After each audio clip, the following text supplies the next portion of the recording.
قل إني أمرت أن أعبد الله مخلصا له الدين.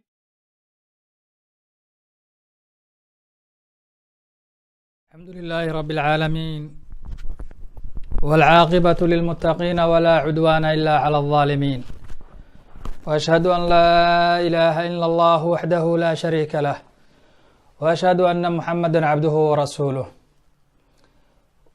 walaalayaal maanta waxaan rabaa inaan idin sheego xadiid cajiib ah oo nabiga ka sugan calayhi salaatu wasalaam. dad badan baa adduunkii uu qaatay waxay ilaaween waxa alle subxaanahu wa tacaala iyo nabigiisa ay fareen. ummaddaani ayadu dhexdeeda ayaad u malaysaa in laisku ibtileeyey. ummaddaani ayada dhexdeeda ayaad u malaysaa in dhibaatooyin ay kala mareen, laakiin maanta waxaan rabaa inaan idinku bishaareeyo xadiid nabigeena ka sugan calayhi salaatu wasalaam. wuxuu taabanayaa qalbi walba oo jilicsan oo alle subxaanahu wa tacaala uu tilmaamay. inama almu'minuuna aladiina idaa dukira allahu wajilat quluubuhum waidaa tuliyat calayhim aayaatuhu zaadathum iimaana wacalaa rabbihim yatawakkaluun. ilaahay subxaanahu wa tacaala wuxuu tilmaamay dadka mu'miniinta marka aayaadka lagu dul akriyo ee aayadaha alle subxaanahu wa tacaala dushooda lagu akriyo qalbigooda inuu jilco, wuxuuna u ziyaadiyaa iimaan sida alle subxaanahu wa tacaala uu tilmaamay. waxaan rabaa inaan idin sheego nabigeena calayhi salaatu wasalaam. nin saxaabi ayaa u yimid, markaasuu wuxuu weydiiyey arrin aada u yaab leh. wuxuu yidhi ana rajulan jaa ilaa rasuuli llahi sala allahu alayhi wasalam. nin ayaa u yimid nabigeena calayhi salaatu wasalaam. markaasuu wuxuu yidhi faqaala yaa rasuula allah, rasuulka allow, ayu nnaasi axabu ila allah, dadka kee ilaahay agtiisa looga jecel badan yahay? markaasuu nabigeena yihi calayhi salaatu wasalaam, uu weliba saxaabigii sii weydiiyey sida ibnu cumar uu micnihii uu soo wariyey, wa ayu lacmaali axabu ila allahi caza wajal, dadka kee alle xaggiisa looga jecel badan yahay? camalkana kee alle subxaanahu wa tacaala xaggiisa looga jecel badan yahay? faqaala rasuulu llahi sala allahu alayhi wasalam. intaasi marka ninkaa saxaabiga nabiga uu weydiiyey calayhi salaatu wasalaam ayuu nabigu u jawaabay calayhi salaatu wasalaam. markaasuu wuxuu sheegay arrin aada u badan oo dadka muslimiinta haddii ay ku dhaqmaan maxabada dhexdooda ah iyo kalgacalka iyo wanaagga dhexdooda yaalla u badan lahaa. nabigu wuxuu yihi calayhi salaatu wasalaam, axabu nnaasi ila allah, ilaahay subxaanahu wa tacaala xaggiisa dadka looga jecel badan yahay anfacuhum linnaas, waa midka dadka ugu anfaca badan, midka dadka walaalihiisa marka dadka laysu fiiriyo midka ugu wanaagsan oo ugu nafcida badan dadka muslimiinta ah, ka ayaa alle subxaanahu wa tacaala xaggiisa loogu jecel yahay. markaasuu nabiga xadiidka sii waday salawaatu ullaahi wasalaamu calayh. wuxuu yidhi wa axabu alacmaali ila allah, camalka alle subxaanahu wa tacaala xaggiisa loogu jecelka badan yahay. bal u fiirso, wuxuu yidhi suruurun, waa micnihii farxad tudkhiluhu aada gelinayso cala almuslim. haddii aad u timaado walaalkaaga muslimka oo murugaysan ayaa waxaad qalbigiisa gelinaysaa oo hamigii iyo dhibaatadii iyo murugadii haysa aad kaga qaadaysaa, farxad waad ka farxinaysaa u yihi nabigeena calayhi salaatu wasalaam. oo markaasuu nabiga sii wada calayhi salaatu wasalaam, wuxuu yihi nabiga taa ayada waa uu jeclaani jiray haddii uu yimaado qof murugaysan salawaatu ullaahi wasalaamu calayh, wuxuu jeclaani jiray murugada haysa qofka muslimka inuu ka qaado. waxaa ka mid ah caruurta marka nabigu u soo galay calayhi salaatu wasalaam, wiil yar shimbir yar uu ku ciyaarayo u dhintay ayaa nabiga calayhi salaatu wasalaam guriga markuu yimid u weydiiyey. wuxuu yidhi wiilka yar ka ahaa. markaasaa waxaa lagu yihi rasuulka allow, shimbir yar uu ku ciyaari jiray ayaa dhintay.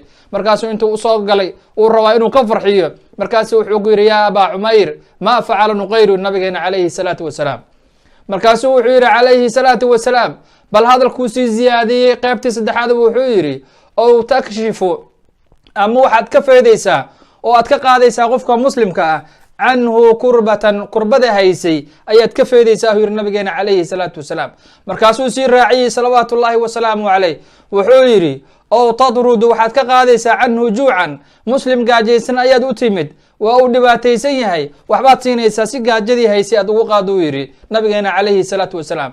markaasuu nabiga sii waday calayhi salaatu wasalaam xadiidkani wuxuu yidhi ow taqdii canhu daynan, ama deynta loo haystay oo ku dhibaataysna ayaad micnihii ka bixinaysaa yuri salawaatu ullahi wasalaamu calayh.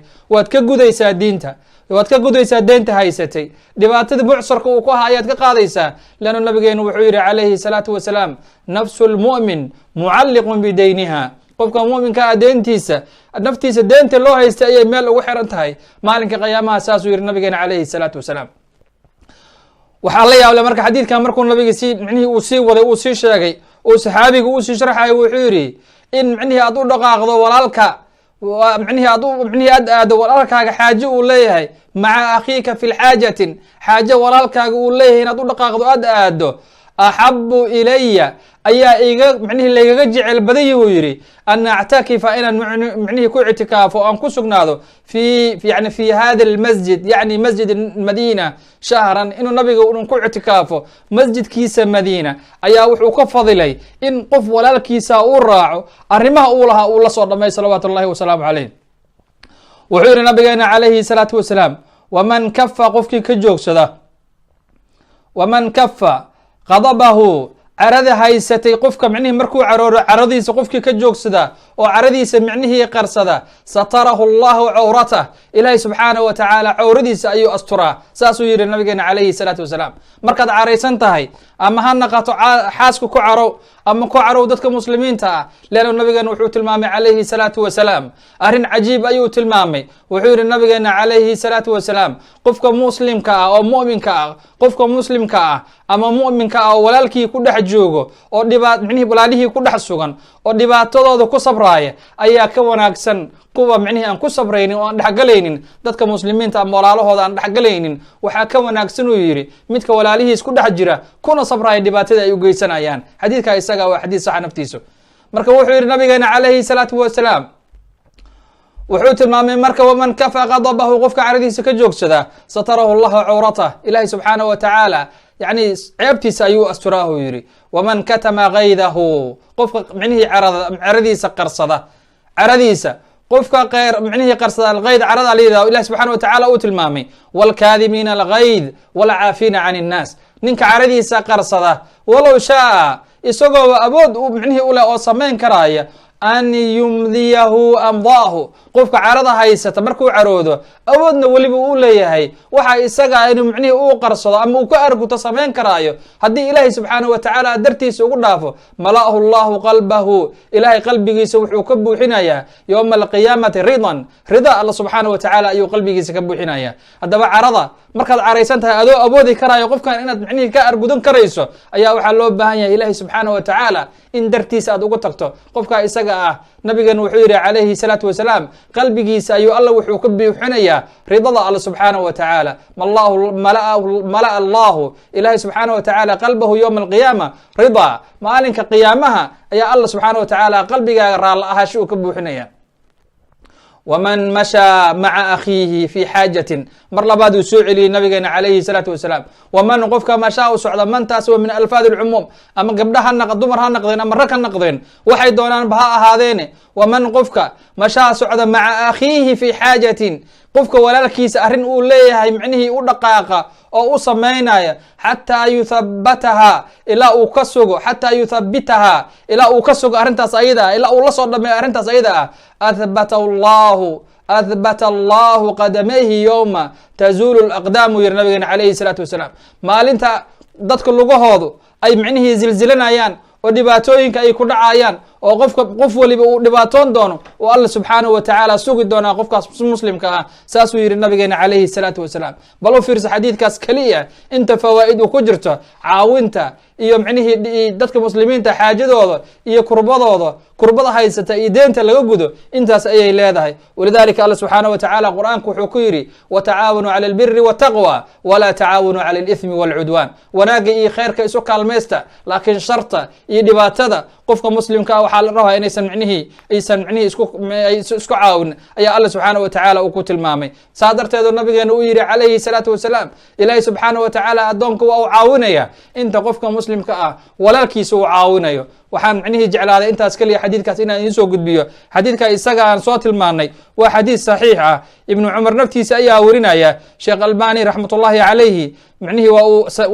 معنيه كصحيحنا جامع الصغير صفحة بقول طواتن اللح سلسلتنا شيخ مر لباد أيو كصحيحي سقال بقول اللح ساسو كلا طبراني حديث كوا وصارايا ابن أبي الدنيا نفتي سنة قضاء الحاجة أيو كصارايا وحديث درجة دي علمه أي المامين أو أي ليهن وحديث حسن والله أعلم ولكن أبو فيصل وجزاكم الله خيرا والسلام عليكم ورحمة الله وبركاته.